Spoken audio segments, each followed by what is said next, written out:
Gina from Haunted Flower, and this is my review for MacGruber. MacGruber was written and directed by Jorma Taccone with Will Forte and John Solomon also on the script. It stars Will Forte as MacGruber, a ex-special ops officer tracking down his former nemesis, Dieter von Cunth, played by Val Kilmer, with the help of Vicki St, played by Kristin Wiig, and Lieutenant Piper, played by Ryan Phillippe. The character MacGruber originated on Saturday Night Live as a takeoff of MacGyver, the action hero who could make weapons, explosives, heck, a whole computer if he wanted to, out of things like paper clips, Q-tips, rubber bands, maybe bubble gum. Having never seen these sketches on SNL since I kinda stopped watching after high school around the time Will Ferrell left, apparently MacGruber is an epic hero, but in a time crunch he cannot seem to deliver successful creations. I really wish he could have made something awesome, like just one time, see him start to fiddle around with something, cut away, cut back, and he has a rocket launcher. That could have been awesome, but instead they kind of went the he's an idiot route and let him be a skilled throat slicer with a thumbtack instead to make up for it. If I'm being completely honest here, there are a lot of things in this movie that aren't good. But I laughed more at this movie than any other movie I've seen this year, including Hot Tub Time Machine. And it is the funniest SNL movie I've seen since Night at the Roxbury. If you like gross out humor, excessive swearing, and sex jokes, you'll probably have a blast and your sides will hurt from laughing.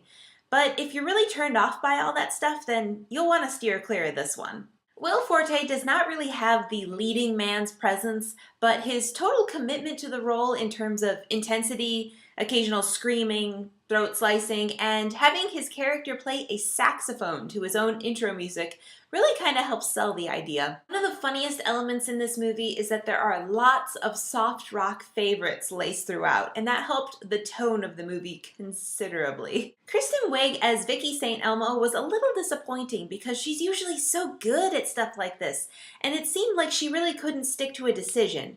Sometimes Vicki was a petrified little mouse, sometimes she seemed like an earnest, more well-rounded person, sometimes Vicki was a cartoon yelling, "Here you go, MacGruber!" And then sometimes she was a musician, and that angle was the worst part. If she just stuck to one idea, like maybe being a kind of a realistic person with lots of funny moments of being freaked out, it could have been a lot more effective. Why is Ryan Phillippe in this movie? He still looks super young, he's handsome, and he has a name and a face, so he seems ripe for some type of comeback, awesome role, but instead he's in this movie, where he kind of comes off as a B actor because of the format of it. Val Kilmer. Ugh. Val Kilmer apparently no longer has the face we all remember. It's a little scary now. He's kind of I don't know what.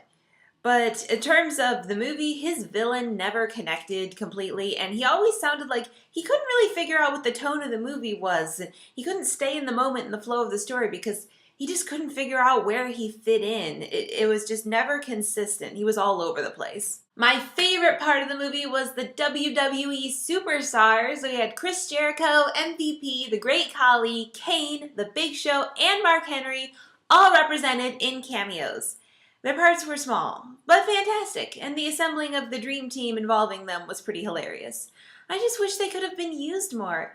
It felt like such a tease for the WWE superstars for how short their segment was. Did I mention that the movie was actually funny? I mean, the acting's kinda subpar, but the action hero jokes and themes laced throughout made this feel like it wanted to be in the same realm as Tropic Thunder and Hot Fuzz, and while it's not as good as those movies, this movie still works for being funny and that type of theme, so if you like those movies, you'll probably still enjoy this one as well. I'd probably recommend renting it. Today, I'm off to see Shrek. Thanks for watching, and see you next time. Shameless plug! Don't forget to see all of my reviews and videos of me on the Rotten Tomatoes show at hauntedflowerreviews.com. Also check out our store, hauntedflower.com, the web's best source for fantastic apparel. You can follow us on Twitter at haunted_flower or fan our Facebook page too. If you're local to the Indianapolis area, visit indiemojo.com for details on how you can win free screening passes. To each other's